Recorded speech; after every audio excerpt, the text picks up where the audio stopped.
The next we are going to learn about the concept temperature. Basically, temperature tells us the hotness or coldness of a body. Okay, so whenever we touch another person or we touch another body, we say that oh, it's cold or it's hot, because it's a relative term with respect to the temperature of our body, or how much hotness or coldness is in our body. Accordingly, we judge it for other bodies. Okay, so basically what does temperature do is that it determines the direction of flow of heat. Like supposing I touch a person who is colder, okay, or any object which is colder, okay, heat is going to flow from my body to the object. So basically temperature gives us a direction of flow of heat. Now what is temperature? It is defined on page 262. There is a definition. Temperature is a parameter which tells the thermal state of the body. That is, what do you mean by the word thermal state?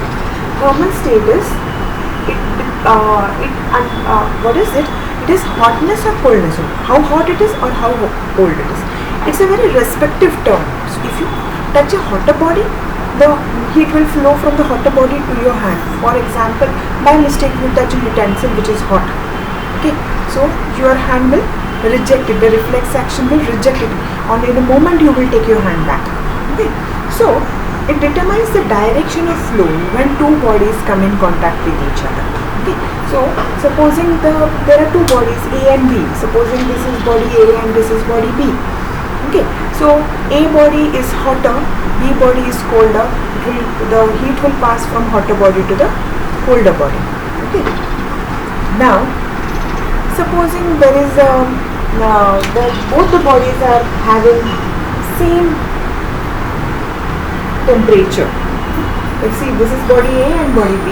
It can be copper, aluminium, any metal, zinc. Okay, both the bodies are at 20 degrees Celsius. There will not be any transfer of heat. So there is no temperature rise or temperature fall in any of the body. Both the bodies are same temperature. There will be no heat transfer. So no direction can be shown for temperature. So no temperature rise, no temperature fall. Now the SI unit for temperature is Kelvin. It is not degree Celsius. Degree Celsius is what we use, but the SI unit is Kelvin. This is to honor Lord Kelvin. Okay. So he was a scientist. To honor him, this unit is named Kelvin. Now there is a relationship between, you have learnt it in earlier classes also, Kelvin and degree Celsius. Temperature in Kelvin is 273 plus temperature in degree Celsius. Okay, we never write degree Kelvin. Please never write degree Kelvin. It's Kelvin. 273 plus degree Celsius will give you degree Kelvin.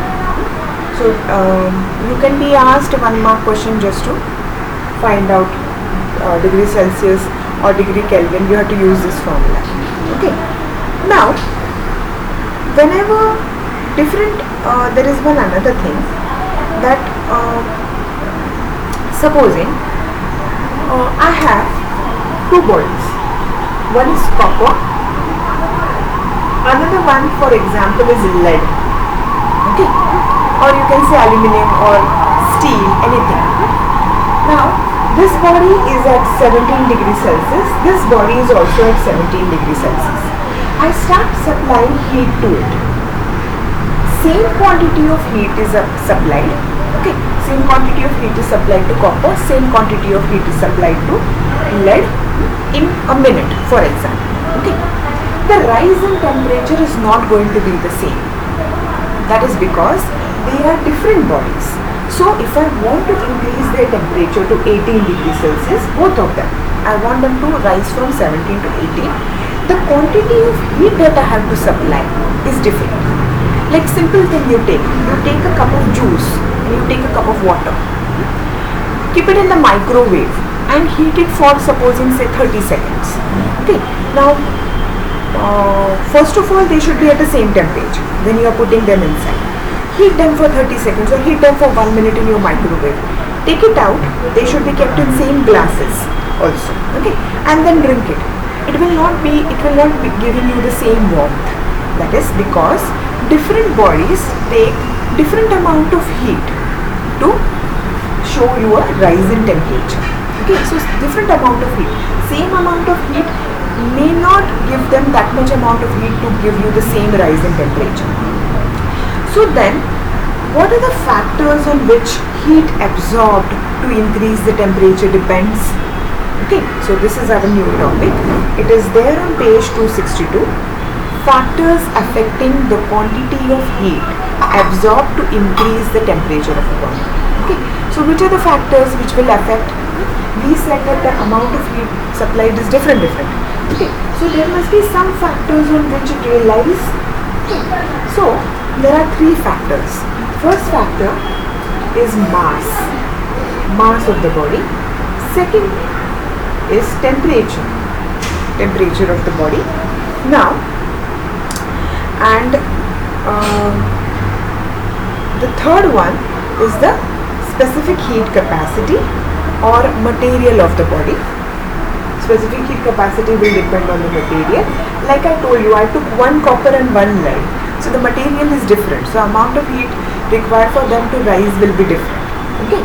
So it depends on the material of the body.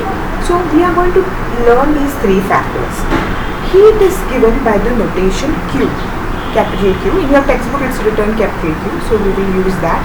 Charges is also given Q, small q or capital Q. Okay, but they are different lessons, so don't get confused. So heat is directly proportional to mass. More the mass, more the heat required. Like supposing I have a copper cylinder of 1 kg. Okay, and it is at, supposing again it is at 17 or 18 degrees Celsius. I have another copper cylinder of 2 kg that is also at 18 degrees Celsius. I want to increase both these temperatures to 19. This heat, I will supply heat here, I will also supply heat here. Amount of heat supplied to 1 kg will be lesser. Amount of heat supplied to 2 kg will be more to show a rise of 1 degree Celsius. To show a rise of 1 degree Celsius, more amount of heat will be supplied because the mass is more. More the mass, more the amount of heat required to raise the temperature. Same thing for temperature. The second one is the rise in temperature. So objects with equal mass from the same substance absorb different amounts of heat energy to raise their temperature to different amount.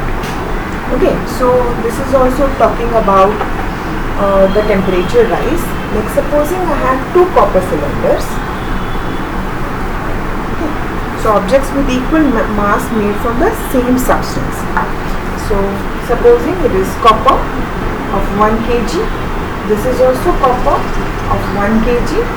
It might not require the same amount of heat, though it is same 1 kg, to rise the temperature. For example, to raise the temperature of 1 kg of water to 1 degree Celsius, and then supposing while they have given while to raise the temperature of same amount of water by 2 degrees Celsius, 2 calories, thus the amount of heat energy absorbed is directly proportional to rise in temperature. Like supposing, say, in this condition we can take an example of copper 1 kg.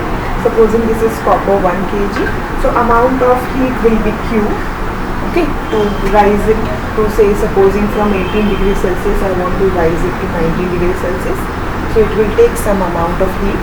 Now if I take 2 kgs of copper, okay, so there will be equivalent rise in the heat to rise the temperature from 18 degrees Celsius to 19 degrees Celsius. Equivalent, it will, obviously it will be greater. So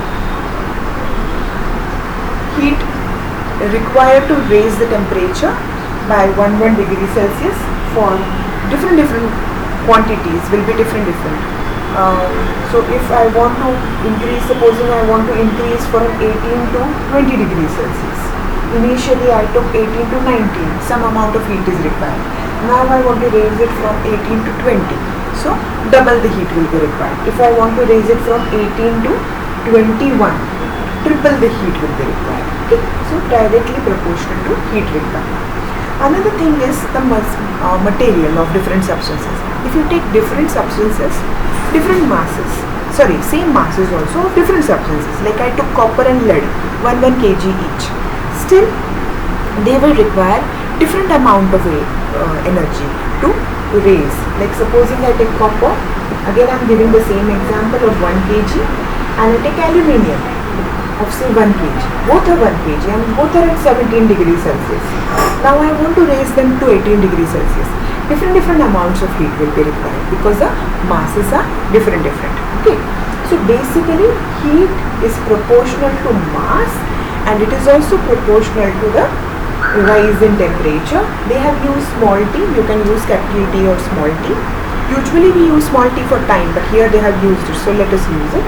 We don't keep anything in proportionality.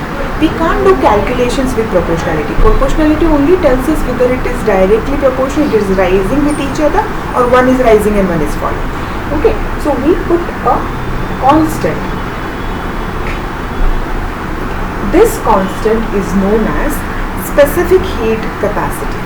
Okay, this constant is known as specific heat capacity and is a specific characteristics of that substance. Okay, so copper specific heat capacity will be different. Aluminium specific heat capacity will be different. That's why it's known as a characteristic of a substance. It's like a fingerprint. No one else can have. It is a speciality of that substance. Okay, so this C is known as specific heat capacity, and it is different for different substances. Okay, but the value is same for copper. You take 1 kg of copper or 100 kgs of copper. For copper, the value will be the same. Okay, but if you compare it with some other substance, the value is different for specific heat capacity. Okay, now there is a difference between temperature and heat. I want you to go through it. It is the same points that I have explained. They have just put it in 2 columns.